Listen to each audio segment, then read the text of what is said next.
Zambia's 60th independence is here. Are you ready to celebrate in style?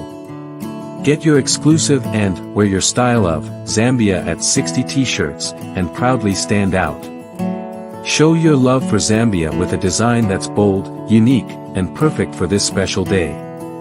One shirt is just $40 or grab two for $70. It's the perfect way to share the pride with friends and family. Ready to order? It's easy. Send your payment via Zelle, +1 817 501 1615 or Cash App, $Pastor Nate.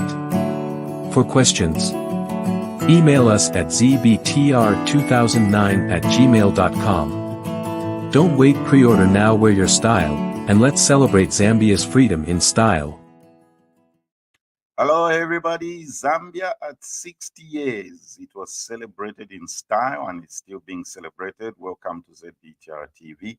We thank you everybody for joining us this morning, this afternoon, this evening, depending on which part of the world you're watching from. We have an exciting and intriguing conversation today as we sort of wind up this reflection on Zambia's 60 years of independence.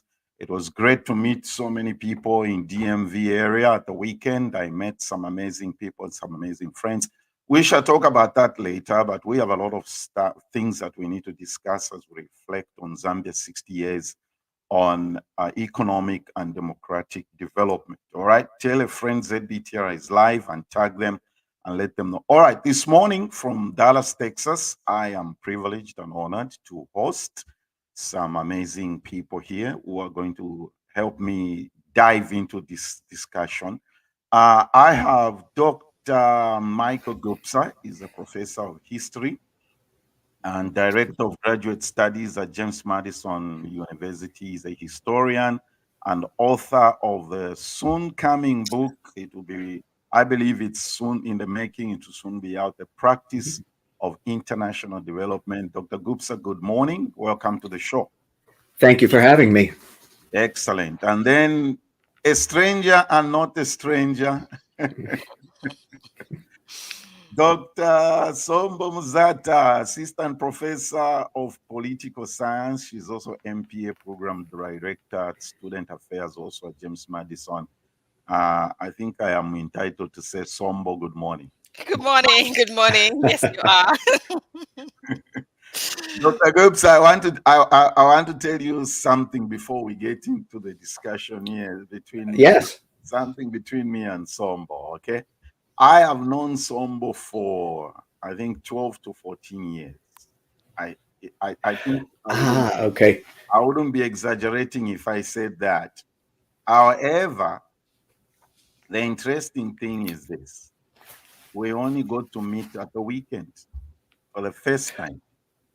Oh, okay. Well, I have known her for shorter than you, but we met before you did because she and I teach at the same university. So that's and Sombo, there's the picture. Yeah, there's the picture of Sombo and I at the hotel where my wife and I were staying.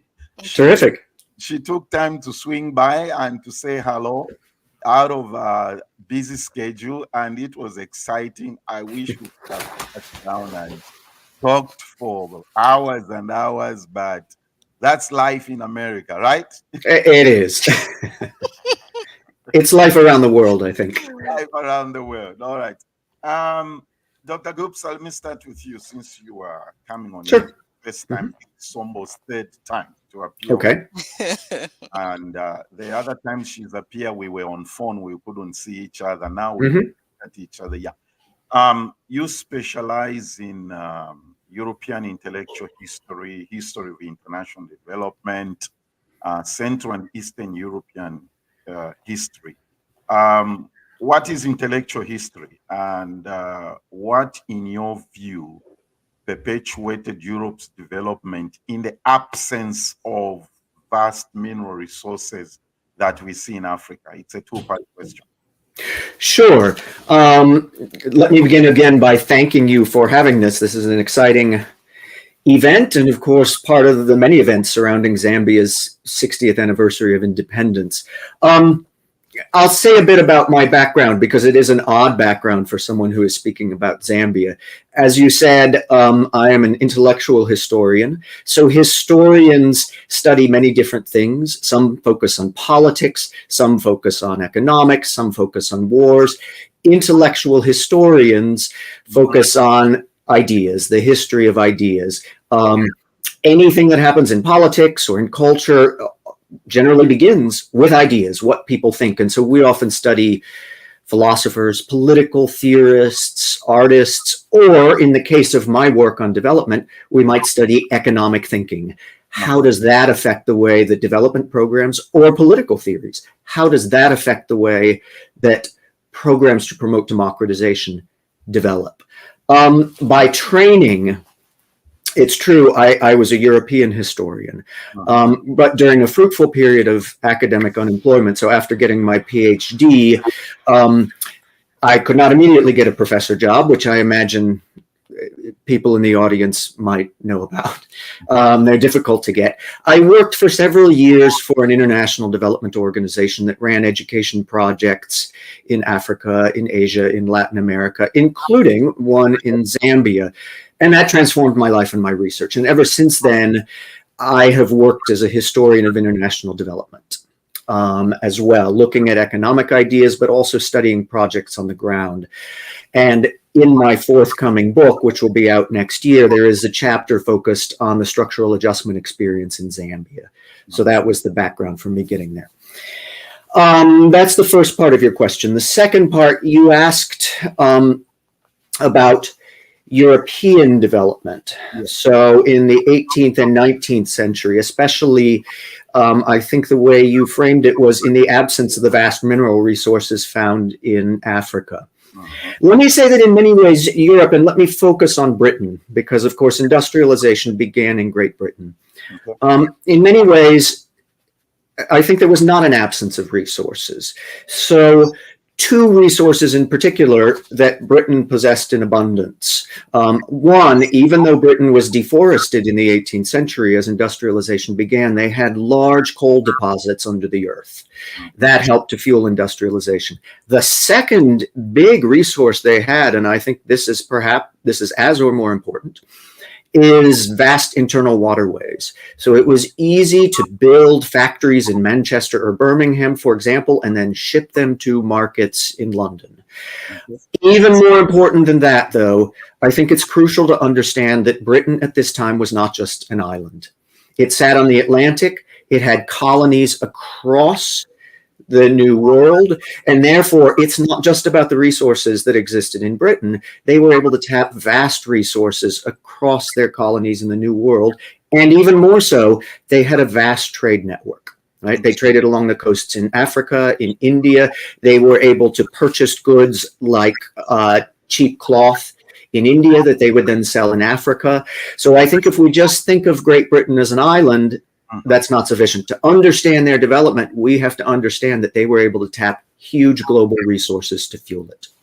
Okay, that's interesting. You mentioned something to do with waterways. I'm saying to myself, wow, I should have thought about this before. Instead of saying vast mineral resources, maybe let's reflect on Africa's vast water bodies, lakes, rivers, and everything else. Mhm. Have we like totally not paid attention to the water bodies in Africa, and we are so consumed and obsessed with minerals? No, I mean, I think in some ways you have. I mean, for instance, look at Kariba Dam, right? There's great attention to waterways. I mean, that exists elsewhere. Take a look at the Volta River Dam, right? There's been a lot of attention to it. But Zambia is also landlocked, right? Britain was not.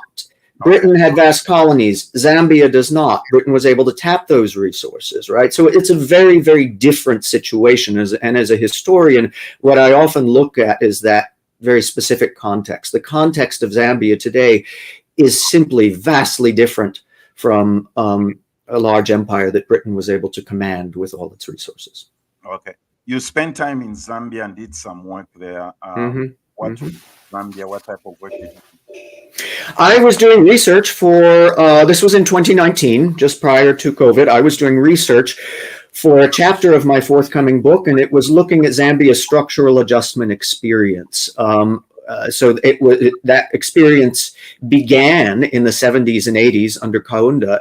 And then, of course, there was a dramatic experience of structural adjustment soon after Chiluba came to power in 1991. And so it was looking at those two experiences and the effect they had.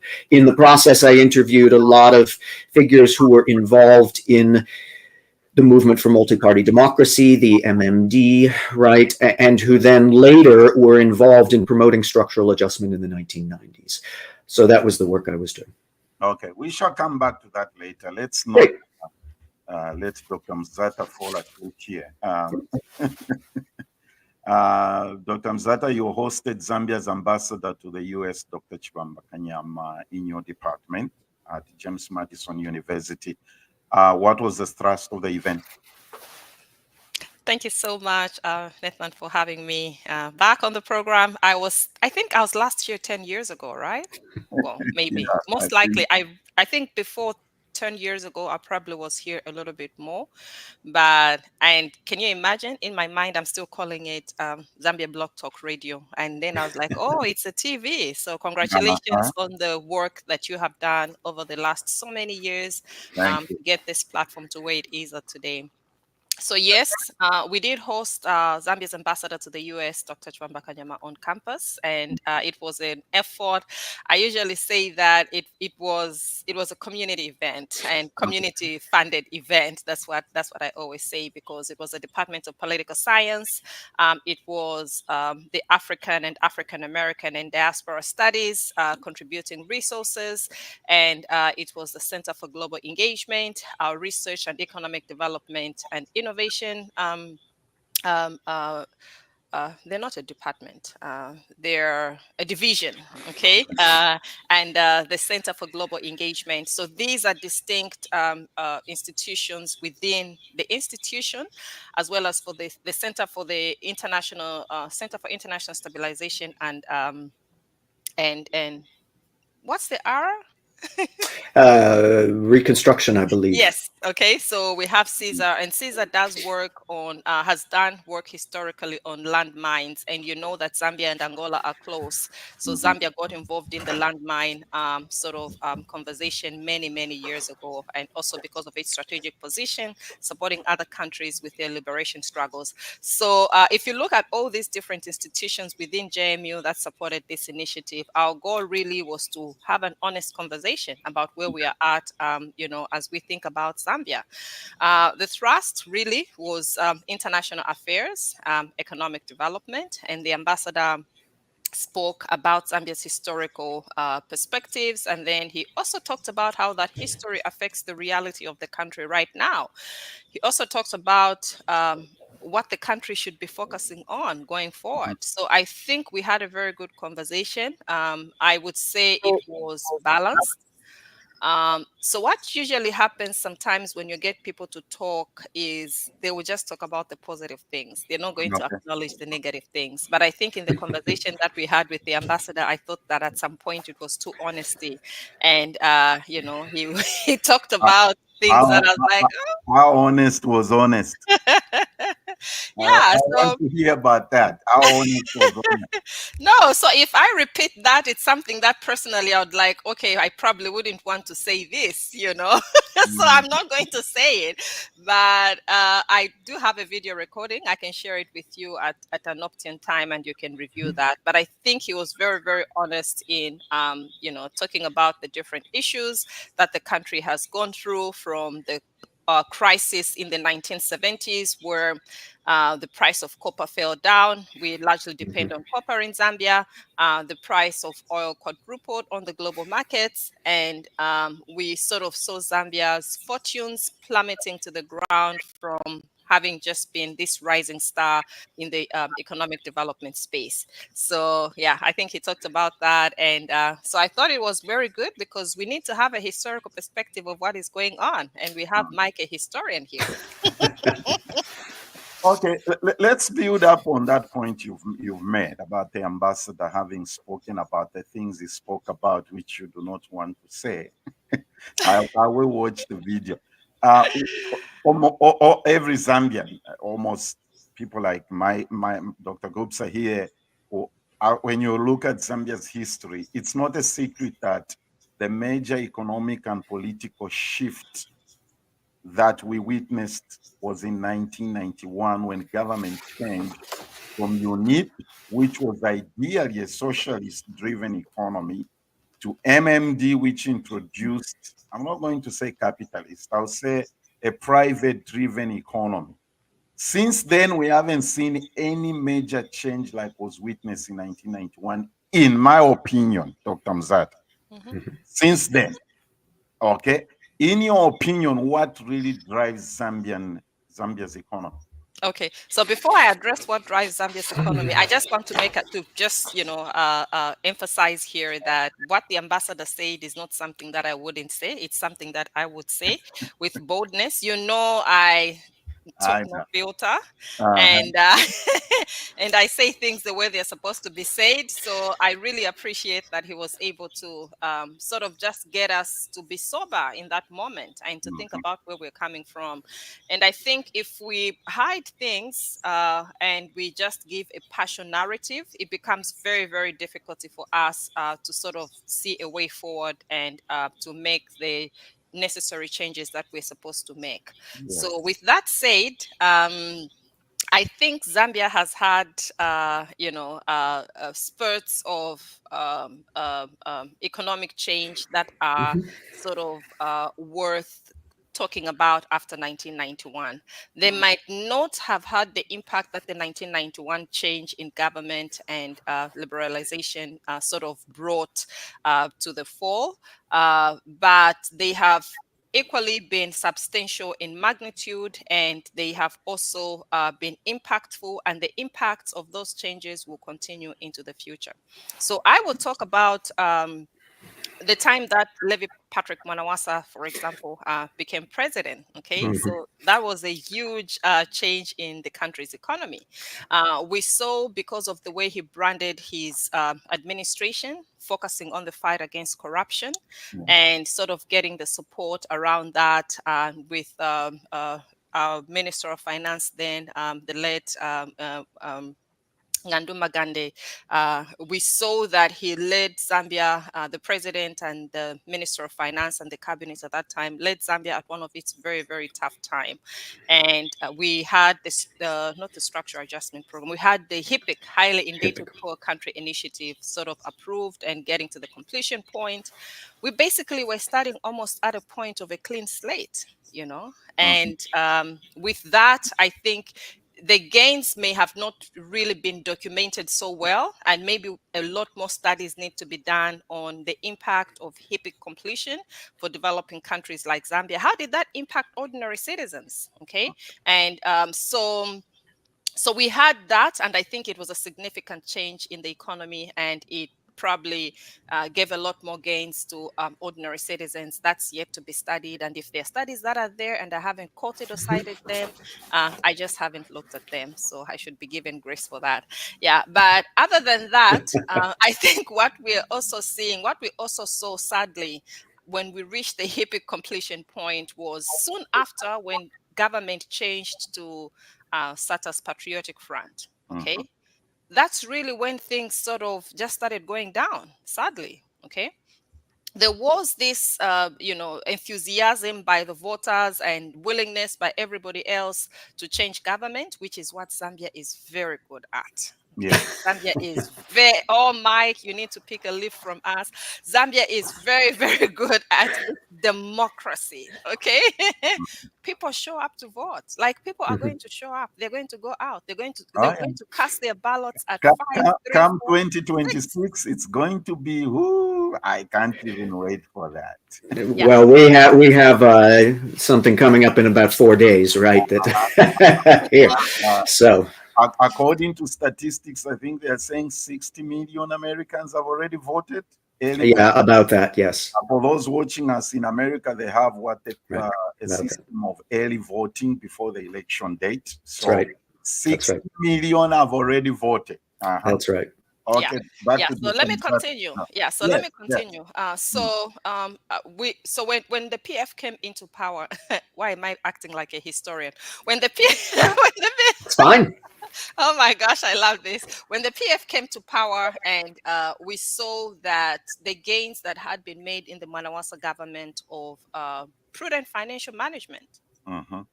just dipping, Hmm. there was a lot of debt that was contracted, and we sort of just lost it completely. And when you're highly indebted and you are not really focusing a lot on your production, but then also when other environmental and global developments are impacting what you're doing in the country, you really need to think through things properly. And I think that that may have not been done because the amount of debt that the country accrued during that time to this day is a reason why we can't rise. Mhm. Okay, so I think Mwanawasa government did something substantial with attaining the HIPIC completion point and getting the economy back on its feet at very, very little debt Mhm. outstanding at that time. And just fiscal discipline, okay? And the fight against corruption, we saw it brought in gains. Hmm. And so we had the PF regime contract huge amounts of debt, very, very huge amount of debts, and basically plunging the country onto its knees. So you had asked what drives the Zambian economy. And I was having a conversation with a friend, a fellow scholar from Zambia, and Mhm. we were trying to think, is Zambia's economy being driven? What drives it? Is Zambia's economy on its knees, or is it Hmm. standing, or is it floating? Mhm. Okay, so I think in our conversation, sort of we're gravitating towards the thought that where we are at right now, the economy is floating, it's not even crawling. Okay, so we need to start working from getting it from floating Mhm. to get it to maybe crawl and get it to stand, because we want the economy to stand. And why am I saying this? Why use the reasoning or example of floating? Mm. If something is floating, you hit it, it just Mm. floats away. Okay, Yeah. and that's what Zambia's economy has been over the last few years, sadly, because of the heavy debt contracted by the Patriotic Front government. We The country ended up defaulting on its debt payments. When COVID started, Zambia was the first country to default on debt repayment. Okay, and that put the country in a very, very difficult situation, and that was happening during COVID. Okay, so we see these two things happening at just about this time, and then instead of getting out of that completely, we find ourselves with a drought. Mm. How Doctor, do you crawl? How do you stand? So Zambia's economy is not resilient, and that's a big problem that we need to address. And I'm really happy that the UN least developed countries, is it least developed or landlocked, something like that? mm. Least developed, LDC. LDC, Least yes. developed. Yeah, they'll be holding a big conference in Lusaka, and they're going to be discussing resilience of Mhm. landlocked countries and small nations. I think it's very, very important that we get to have that discussion. But before those people come for that UN meeting, the Mm. government of Zambia needs to have a deliberate effort put in place where they can have conversations around resilience. What does resilience look like for a country like Zambia? We're talking about fiscal resilience. We don't have fiscal resilience in Zambia. COVID comes, we fail to pay debt. It simply means that our coffers are not okay. A drought comes, we fail to feed more than 9 million people. It means that we don't have resilience. We haven't planned. We don't have stocks of food. We were receiving debts. You know, those debts. Can I speak in Bemba? Mike Mumvela. Bueno Banji. A little bit. A little bit. Yeah. So, I like that. Yes. So, you know, we've ended up seeing the country really exposed. We don't have resilience. If you look at the agriculture sector, I think Zambia has enough land. I think Zambia has enough water bodies that can really grow food. When Mike answered the first question that focused on Europe, and he was talking about Britain being an island and looking at the two being totally different contexts, and we shouldn't, you know, we're not trying to draw a comparison, but we can learn from what Britain has done and what Britain did. Okay, in Zambia we have the Kafue River. The Kafue River flows. Okay. I think it flows from the Copper Belt. I'm not sure. But when I lived in the Copper Belt, I saw the Kafue River and I crossed the Kafue River. And the distance from the Copper Belt to Lusaka is really far. And the Kafue River stretches on. And when you are in Lusaka trying to go to, you have to cross the Kafue River. Have to cross the Kafue River. So, and the reason why I'm saying this, because Mike and I have a colleague of ours, Heather Cotman, and Heather's dad worked in Zambia pre-independence. And he did a study. One of the studies that he did was focusing on developing the Kafue River as a waterway for transportation. Those documents are there. Why does the current government or governments that we have had in the past, why don't they look at those historical documents and say, what can we learn from this? And it doesn't necessarily need to be a government official initiating that. It can be a project by one of the professors, one of the lecturers in the university. Get into the archives and look at these pre-independence documents. What were plans like? What did the things look like? And what was things supposed to look like?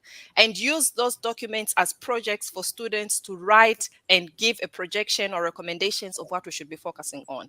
We are not supposed to be having problem yansala at this stage. I mean, Shokoyaba, we have water, we have Kafue River, we have the Zambezi River. If you go to Northwestern Province, we have in Minelunga, we have rivers everywhere. If you go to Luapula Province, we have lakes, waterfalls that can be tapped for us to produce energy. If we don't want to produce energy from those waterfalls, we can at least grow enough food to feed our people. We can grow fish to sustain ourselves. So to get to the point where you see countries are donating fruits. But do you know that we import fish from China? Dr. Gubser, I want you to build on what Dr. Muzata said, just in your own... Sure, absolutely. I mean, I second a lot of what Sombo said. I also know Sombo as well. We work at, of course, the same institution.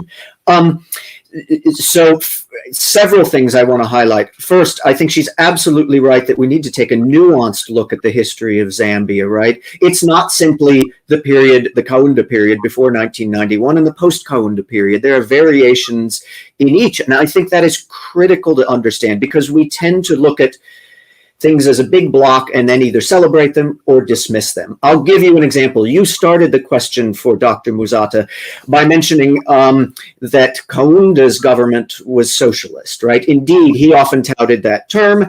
His humanism embraced socialism, but that's often not the socialism that many people associate the term with. We think Eastern Europe, we think the Soviet Union.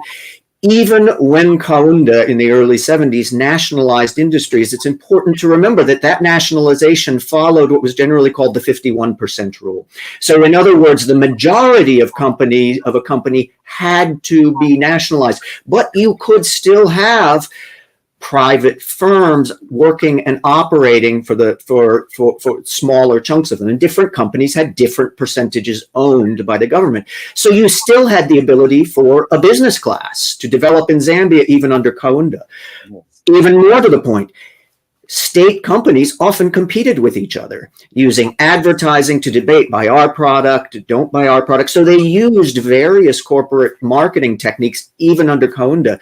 And Kaunda himself, economically, although he did not sanction multiple parties, he often moved back and forth between different programs, more free market or more socialist. And so there was great variety then under Kaunda's leadership. Of course, this moving back and forth, by the time you got into the 70s and 80s, was a problem, right? It was very hard to figure out how to deal with this, with an economy that depended so heavily on copper when copper prices were sinking. An economy that had promoted costly modernization programs when oil prices went up. But the point is, we should look back at Kaunda's period and not necessarily dismiss it as socialism, but look at the varieties of activities that went on in them. I would add one other thing about Kaunda's economic motives, right? When Zambia became independent, there were, I think, around 100 university graduates in a population of, I want to say 3 or 4 million at the time. Like many African countries at the time, indeed, like many newly independent countries in other continents too, he had to set about building what was called at the time human capital, educating people, giving them technical abilities, sending them abroad for education. His programs sent many people abroad. Indeco, right, that he founded, helped to train many people in economics, in marketing, in technical enterprises.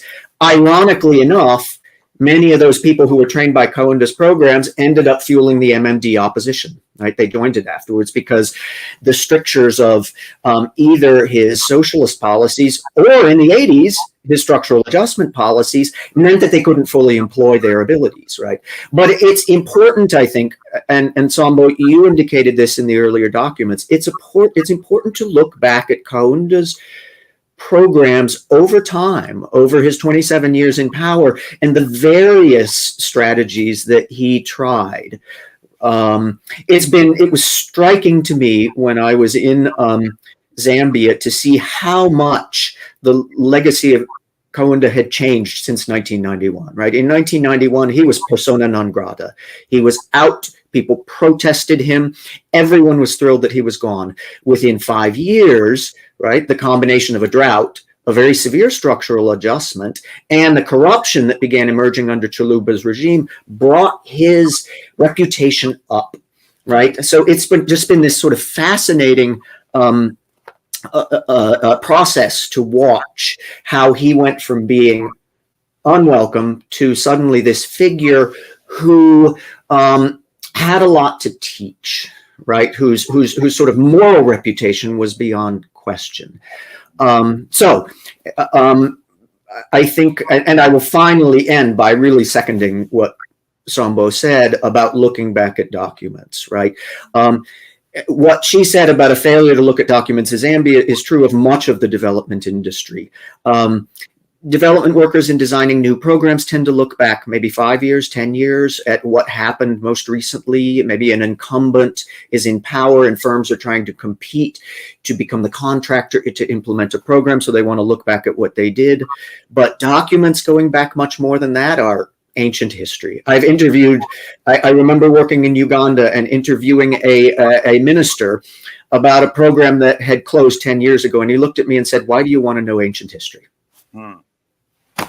I said, I'm a historian. So he indulged me. But there's all sorts of ideas buried in this record that no one consults. Yeah. And you cannot move forward in life, in any aspect of life, without looking at history. Go ahead. Our conversation today is Zambia 60 years, reflecting on democracy and economic developments. Let's take a short break and we shall be back.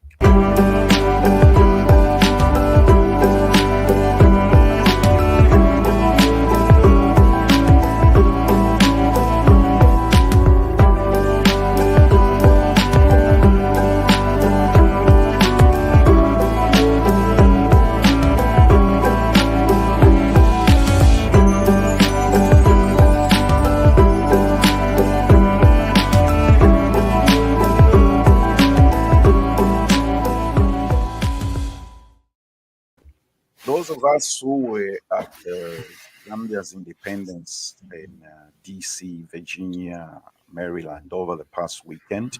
We enjoyed a sample of Chile One's music. Chile One is one of Zambia's celebrated musicians.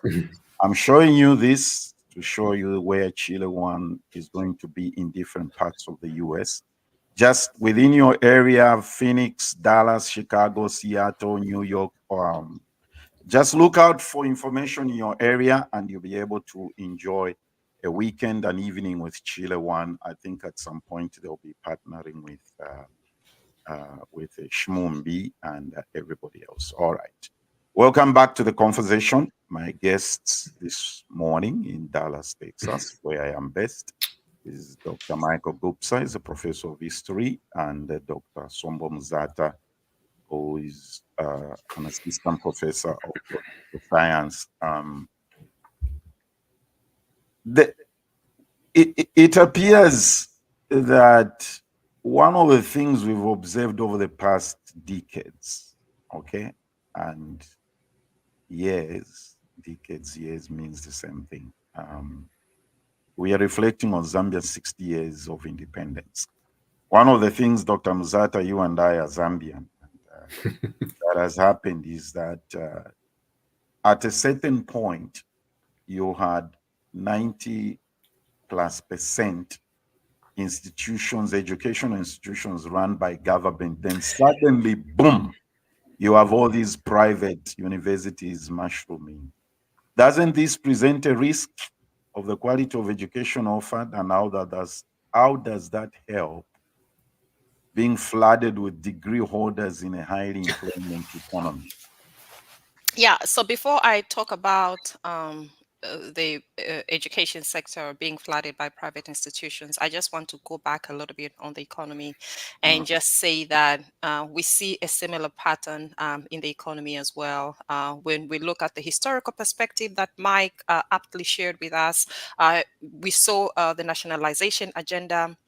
It may have not worked, okay, but what can we learn from that? Okay, if we have a 51% share by the government in the mining sector, how Mhm. does that translate to development? And you know, Nathan, I'm talking about this because you know my past life. I used to work in international development. Yes. I used to be country director for a Swedish organization, and most of the work that we did was focused on social and economic justice, democracy, human rights. And when we talk about social and economic justice in that context, we did a lot of work around tax justice. Okay.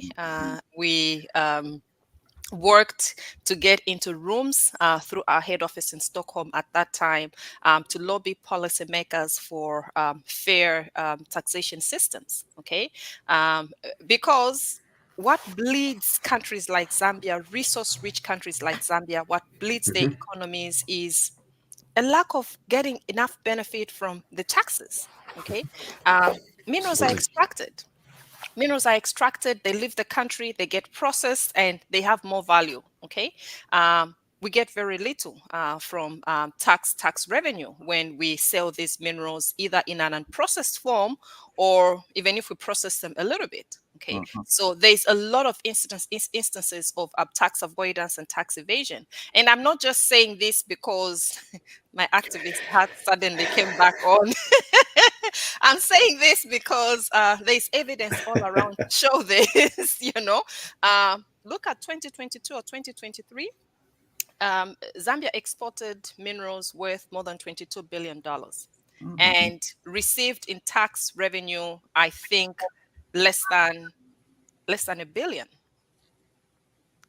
So how do we explain that? Of course, it's easy to explain that. It's because the mining institutions or the mines are owned by private, entities. And those private entities, if they're the owners, they're investing a lot of money in capital, then they can get the money. But then also, we have what happened just a few days ago. The US ambassador to Zambia went to the Finance Intelligence Center.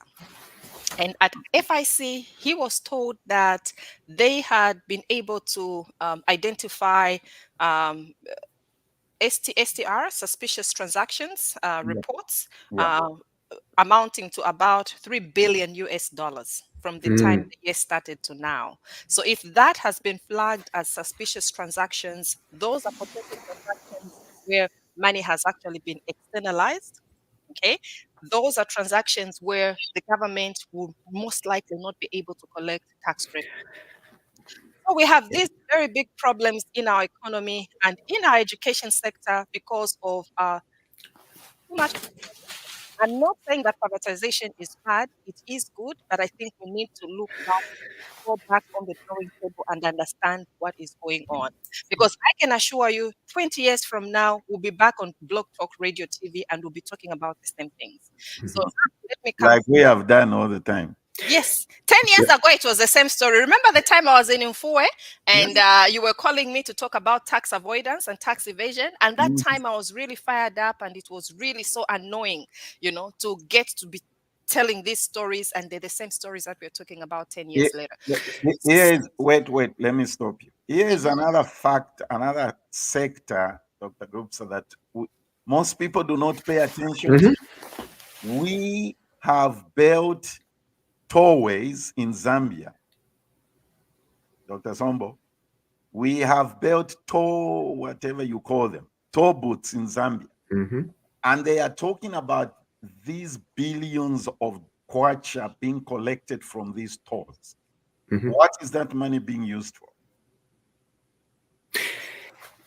Can I weigh in to echo something and highlight what I see as a broader problem of the transition, or a broader challenge of the transition related to this? Yes, please go ahead.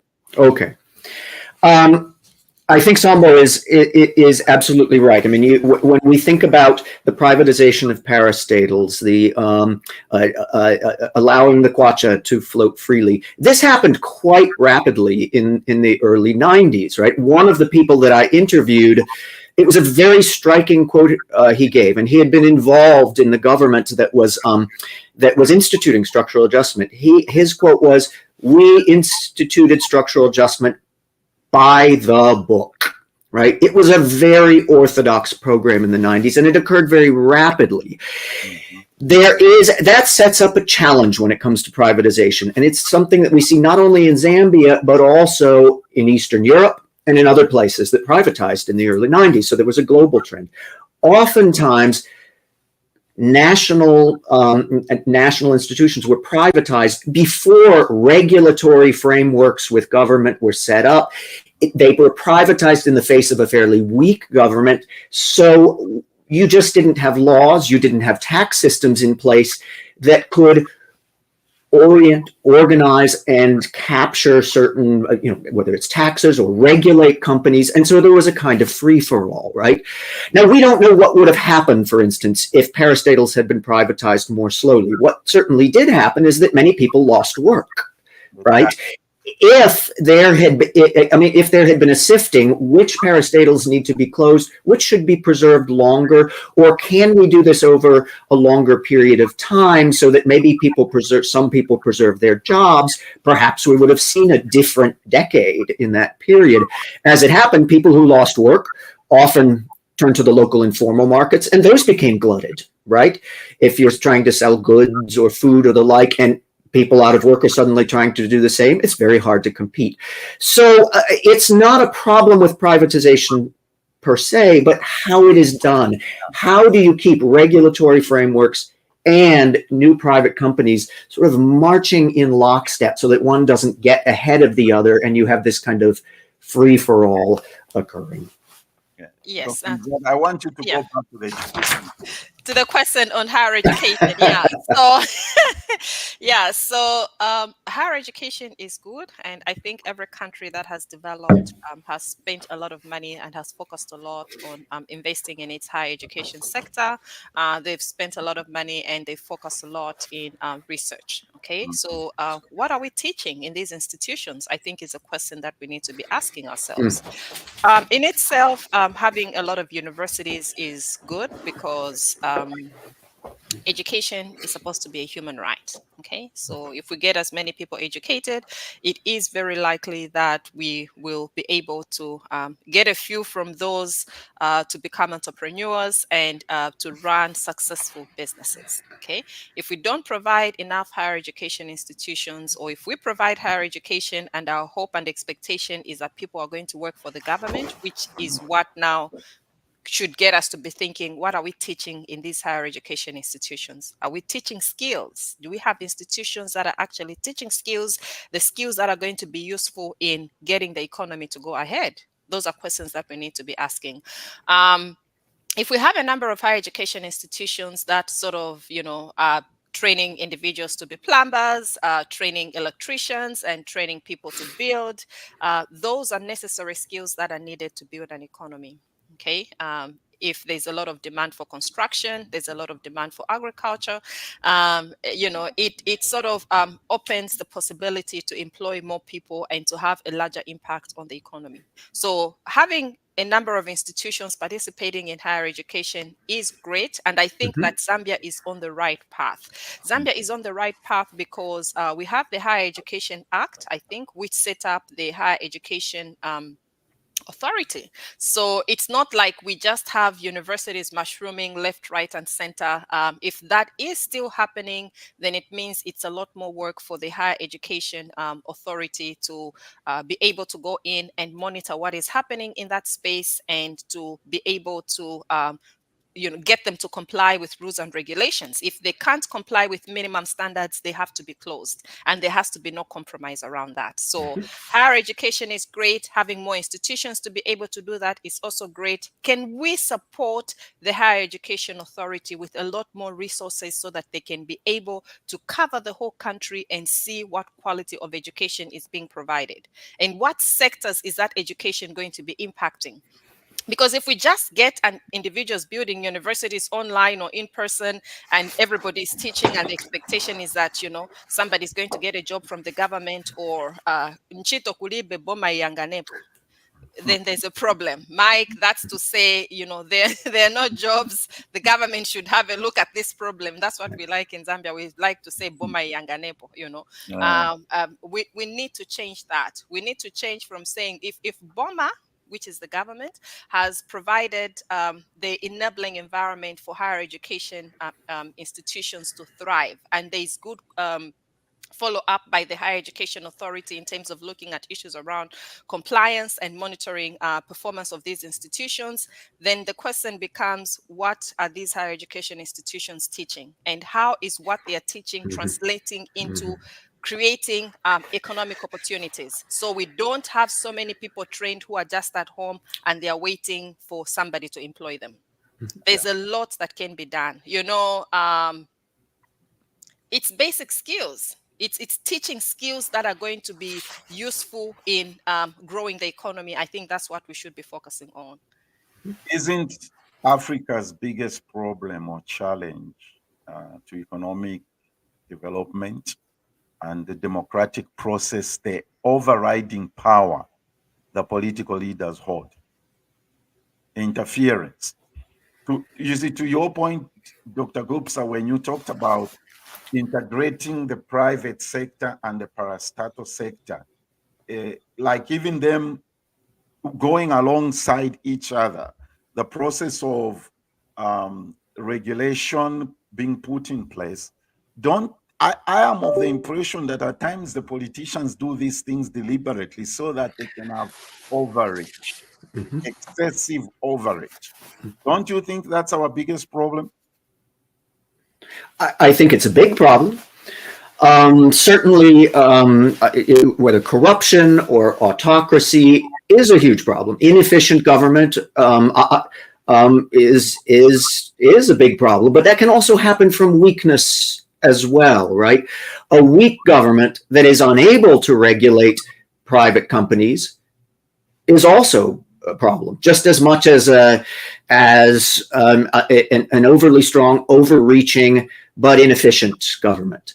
So there are examples from all over the globe, and I think that one can learn from development experiences around the globe. And there are examples of democracies developing and non-democracies developing. I don't think one should embrace a package or model, but I think one should learn. Take the example of South Korea.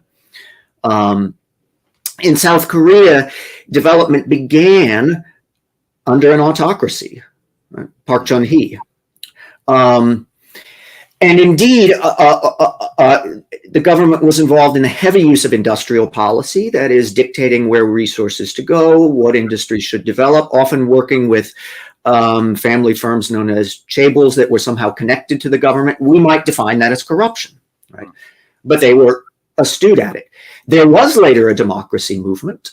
There was a movement from more concerted industrial policy to export-oriented trade, but they used different things and timing mattered, right? So in other words, there are differences in democracy and there are differences in autocracy, right? For instance, not every autocrat is a Robert Mugabe, right, who is inefficient, but absolutely a Robert Mugabe can horribly disrupt economic development. I think one interesting model, which I don't know a lot about, would be neighboring Botswana. And I realize that the government over the past 60 years was just voted out, but there is an example of a country that also built its wealth on mineral resources, but was able to capture taxes and have a prudent fiscal policy for a long time. I mean, obviously the 2008 recession, then COVID in turn had an effect, and we've seen that a couple of days ago. But nonetheless, I mean, there's an example of a landlocked country that I think is worth learning from. So government overreach, absolutely, it's a problem. But I don't think it can be simply said to be the one and only problem. One and only problem. Okay. No.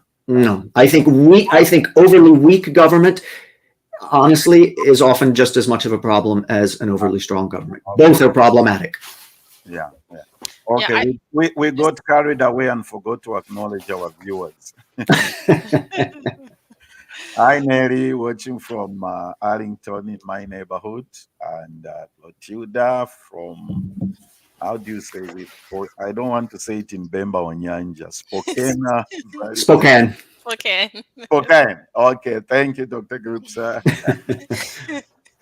Miss Joyce, good morning. And hi, Alice. And Dr. Munsanje, we met again over the weekend in DMV. He said more than 600 Zambians and friends of Zambia. The 60th Independence Party in Crystal City. Thank you all, and DMV. This was a great time for us to reconnect, especially that I got to see Sombo for the first time. Yeah, Ms. Joy says basic skills is the key, and encouraging entrepreneurship to drive the economy forward. Government cannot employ everybody.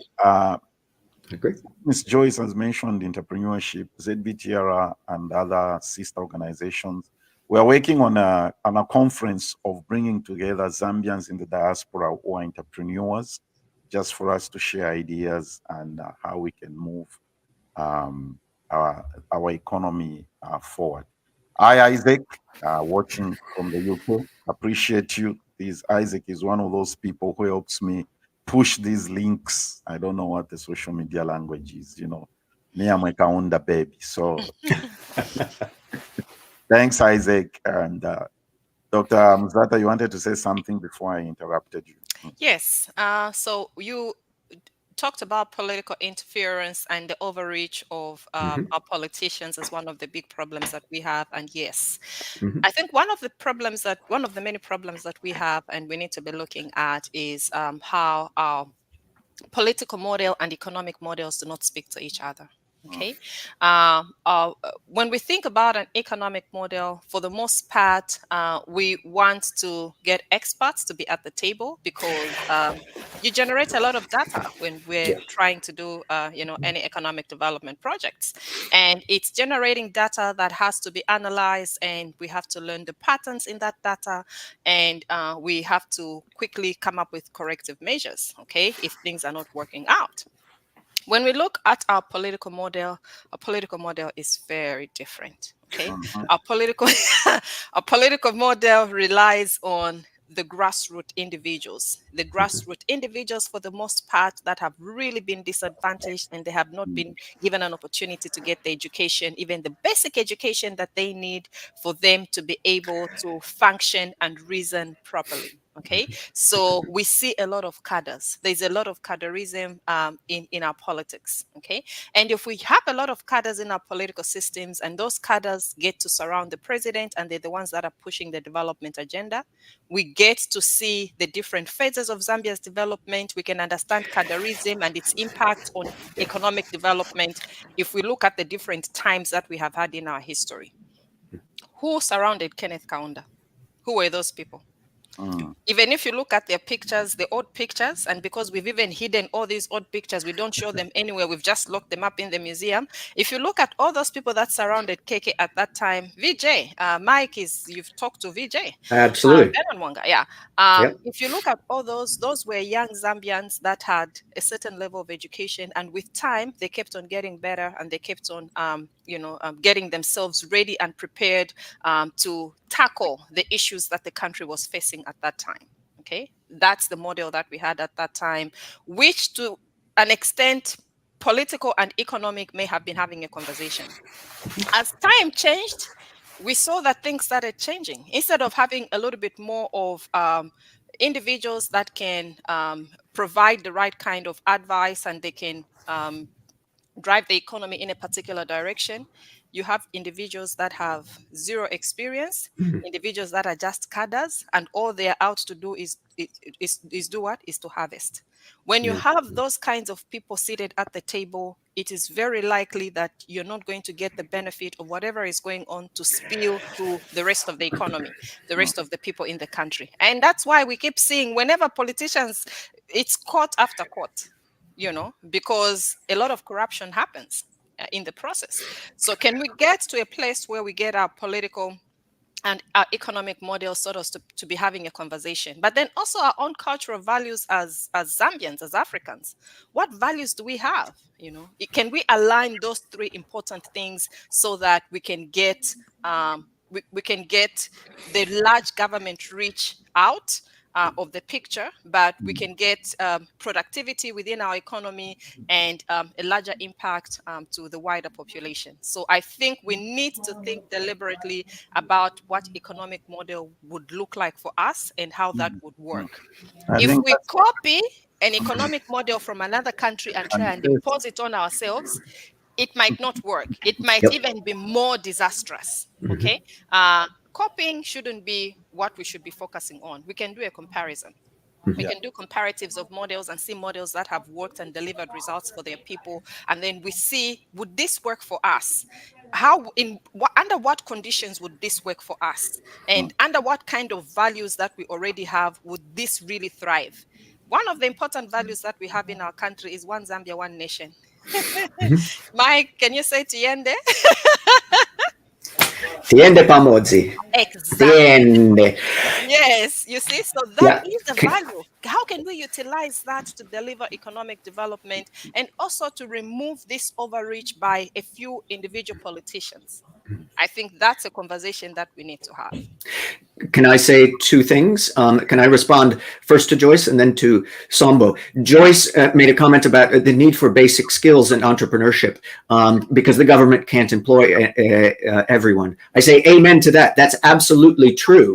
Having said that, I think there is a role for a prudent government in providing regulation, perhaps in providing training that can in turn help the private sector. So I don't think it's always either government or private sector. I think the two can work in tandem.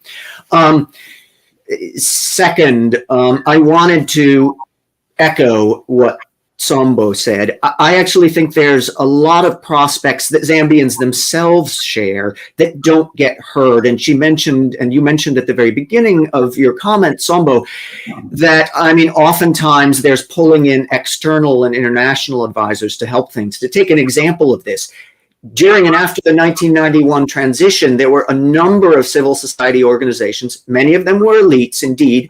The one I know best is the Economic Association of Zambia, but there were others that came up with a variety of different ideas for Zambia's economic future, for Zambia's economic transition. This was largely overridden in the early 90s when advisors for structural adjustment came in, when a Harvard group came in that was known as the Harvard Boys to give advice to the new Chiluba government. And when I have an article out about Zambia's missing narrative of structural adjustment, it means there were all sorts of stories about what futures Zambians themselves conceived of that simply got forgotten and overridden. I think those are worth sort of recapturing and thinking about. And absolutely, I think what Sombo says, trying to think in terms of both politics and economics, but getting Zambian voices in it and not just relying on the import of external models. For those of you, let's conclude by going back to the beginning. Those of you that joined us late and didn't hear the introductions I gave about my two guests, one of Dr. Gubser's fields of specialty is history of international development. I mentioned that because my question is for us to conclude this conversation. In your research work over the years, what have you observed and what would you recommend to be the best model for Africa and Zambia for that matter to achieve meaningful development? You know what, that's the hardest question of all, because as a historian, I don't know if I can predict the future. But I guess I would answer this way, and then Sombo, I'd love to hear your thoughts, especially because both of you know more about Zambia than I do. I generally do not think that adopting abstract models or packages is the way to go. By all means, one should learn from England in the Industrial Revolution, South Korea, Botswana, all of what I mentioned. But that should be based on careful attention to and study of Zambian resources, gathering of Zambian opinions, and looking at Zambian documents and ideas. There are all sorts of programs that have existed that may have worked at one time, that may not have worked, but that might be worth trying.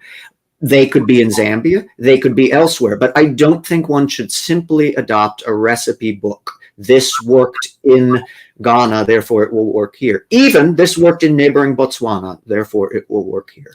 I think it entails much more intense, frankly, mix and match strategies based on a knowledge of your needs and resources. Dr. Muzata? Yeah, I think I said a little earlier that we need to sit back and think, does our political and economic model speak to each other? And also, do we focus on our own cultural identity and values, and how do we bring that into the conversation? I think I said a little earlier too that we cannot get a model from somewhere and try and impose it on ourselves and say that this is going to work. We know the disaster that we had when the privatization process was done in a very, very quick manner, and you'd actually asked what was the impact on people's lives other than the economy. It brought social mayhem. That's what I would say. Yes. So what we need to be doing is we need to be thinking, with all these different models that are there, can we compare and can we pick the best practices from each of the models? Can we learn what hasn't worked and not just pick a model and bring it here, because we're going to experience the same things that haven't worked? So it takes time.